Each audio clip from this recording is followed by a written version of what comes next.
ഡിറ്റ്വ ചുഴലിക്കാറ്റിനെ തുടർന്ന് ചെന്നൈയിൽ കനത്ത മഴ 7 മണിക്കൂറായി മഴ തുടരുകയാണ്. നഗരത്തിലെ പലയിടങ്ങളിലും വെള്ളക്കെട്ട് രൂപപ്പെട്ടിട്ടുണ്ട്. മനേഷ് മൂർത്തി വിവരങ്ങളുമായി ചേരുന്നുണ്ട് ചെന്നൈയിൽ നിന്ന്. മനേഷ്, ഒരു വലിയ ആശങ്ക ഒഴിഞ്ഞു എന്ന് കരുതിയിരുന്നതാണ് ഈ ചുഴലിക്കാറ്റിന്റെ ശക്തി കുറയുകയും ന്യൂനമർദ്ദമായി മാറുകയും ഒക്കെ ചെയ്തപ്പോൾ. പക്ഷേ ഇപ്പോഴും കനത്ത മഴ തുടരുന്നുണ്ട്. 7 മണിക്കൂറായി പലയിടങ്ങളിലും മഴ തുടരുന്നു എന്ന വിവരമൊക്കെ പുറത്തു വരുന്നു. എന്താണ് സാഹചര്യം? സർക്കാരിന്റെ മുന്നൊരുക്കങ്ങൾ ഏത് തരത്തിലാണ്?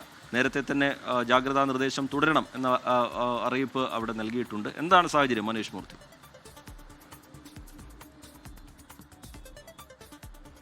പ്രജിത്ത്, നമ്മളിപ്പോഴുള്ളത് മൈലാപ്പൂരിലെ വിവേകാനന്ദ കോളേജിന് സമീപത്തുള്ള റോഡിലാണ്, ശിവശക്തി റോഡിലാണ്. ഇവിടെ ഇപ്പോൾ നമുക്ക് ദൃശ്യങ്ങളിൽ കാണാം, പൂർണ്ണമായും തന്നെ വെള്ളക്കെട്ടാണ്. കഴിഞ്ഞ ഏകദേശം രാവിലെ ഒരു 8 മണിയോട് കൂടി തുടങ്ങിയ മഴയാണ്. ഇതുവരെയും അത് ശമിച്ചിട്ടില്ല. ഒരു ചെറിയ ഇടവേള പോലും ഇല്ലാതെ മഴ തുടർന്നുകൊണ്ടേയിരിക്കുന്ന ഒരു നിലയുണ്ട്. മെട്രോ ജോലികൾ പലയിടത്തും പുരോഗമിക്കുകയാണ്. ചെന്നൈ മെട്രോ ജോലികൾ, മൂന്നാം ഘട്ടത്തിൻ്റെ ജോലികൾ. അതുകൊണ്ട് തന്നെ പല ഇടങ്ങളിലും ഈ പറഞ്ഞതുപോലെ ഡ്രെയിനേജ് സംവിധാനങ്ങളൊക്കെ ബ്ലോക്കാണ്. അതിൻ്റെ കൂടി ഭാഗമാണ് ഇത്തരത്തിലുള്ള നഗരത്തിൻ്റെ പലയിടങ്ങളിലുമുള്ള വെള്ളക്കെട്ട്. മൈലാപ്പൂരിനപ്പുറം അതുപോലെ ടി നഗർ പോലുള്ള മേഖലകളിലെല്ലാം തന്നെ സമാനമായ രീതിയിൽ വെള്ളക്കെട്ടുണ്ട്. ഏറ്റവും പ്രധാനപ്പെട്ട കാര്യം, ഇന്നിപ്പോൾ രാവിലെ, അതായത് ഇന്നലെ തീവ്ര ന്യൂനമർദ്ദമായി ഡിറ്റ്വ മാറിയതോടുകൂടി തന്നെ അലേർട്ടുകളെല്ലാം തന്നെ, കാര്യമായുള്ള അലേർട്ടുകളെല്ലാം തന്നെ പിൻവലിച്ചിരുന്നു. അത് കാറ്റിൻ്റെ അലേർട്ട് മാത്രമാണ് തുടർന്നിരുന്നത്. തിരുവള്ളൂരിൽ ഓറഞ്ച് അലേർട്ടാണ് ഇന്ന് രാവിലെ പ്രഖ്യാപിച്ചിരുന്നത്. പക്ഷേ രാവിലെ ആകുമ്പോഴേക്കും ശക്തമായ മഴ പെയ്യുന്ന ഒരു നിലയുണ്ടായി. അതോടുകൂടി തന്നെ പൂർണ്ണമായും 10 മണി വരെ 9 ജില്ലകൾ, ചെന്നൈ ഉൾപ്പെടെയുള്ള 9 ജില്ലകൾക്ക് അലേർട്ട് പ്രഖ്യാപിച്ചു. പക്ഷേ അതിന് തൊട്ടു പിന്നാലെ ചെന്നൈയിലെയും തിരുവള്ളൂരിലെയും അലേർട്ട് അത് ഓറഞ്ച് അലേർട്ടാക്കി മാറ്റുകയും ചെയ്തു. മറ്റ് 3 ജില്ലകൾക്ക്, കാഞ്ചീപുരം ഉൾപ്പെടെയുള്ള 3 ജില്ലകൾക്ക് ഈ രീതിയിലുള്ള അലേർട്ടും, അതായത് യെല്ലോ അലേർട്ടും നൽകുകയുണ്ടായി. അപ്പോൾ ആ അലേർട്ട് ഇപ്പോഴും പിൻവലിച്ചിട്ടില്ല. അതാണ് രാവിലെ ഉണ്ടായ ഒരു മാറ്റം, അതായത് ജാഗ്രതാ നിർദ്ദേശം എന്ന് പറയുന്നത്. കാറ്റ് ചെന്നൈയിൽ നിന്ന് 50 കിലോമീറ്റർ അകലെയാണ്. അവസാനം വന്ന ഒരു കണക്ക് പ്രകാരം ഈ തീവ്ര ന്യൂനമർദ്ദമുള്ളത് ചെന്നൈ തീരത്ത് നിന്ന് ഏകദേശം 50 കിലോമീറ്റർ അകലെയാണ്.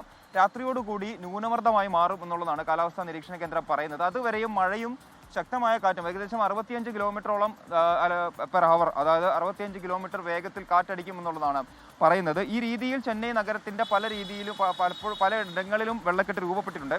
അപ്പോൾ ഇനിയും മഴ തുടർന്നാൽ പലയിടങ്ങളിലേക്ക് കൂടി വെള്ളം, കാരണം വീടുകളിലേക്കൊക്കെ വെള്ളം കയറുന്ന ഒരു നിലയിലേക്ക് കൂടി കാര്യങ്ങൾ എത്തും എന്നുള്ളതാണ് മനസ്സിലാക്കാൻ സാധിക്കുന്നത്. ജാഗ്രതാ നിർദ്ദേശം നേരത്തെ തന്നെ നൽകിയിരുന്നതാണ്. റീജിത്ത് സൂചിപ്പിച്ചതുപോലെ ഈ ഡിറ്റ്വ ചുഴലിക്കാറ്റ് തീരം തൊടും എന്ന ഒരു ഘട്ടമുണ്ടായ സമയത്ത് ജാഗ്രതാ നിർദ്ദേശങ്ങൾ നൽകിയതാണ്. താഴ്ന്ന ഇടങ്ങളിലുള്ള ആളുകളെയൊക്കെ മാറ്റിപ്പാർപ്പിക്കുന്ന അടക്കമുള്ള കാര്യങ്ങൾ, ദുരിതാശ്വാസ ക്യാമ്പുകൾ ചെന്നൈ നഗരത്തിൽ ഉൾപ്പെടെ തുടങ്ങിയിരുന്നു. അതൊന്നും തന്നെ പിരിച്ചുവിട്ടിട്ടില്ല.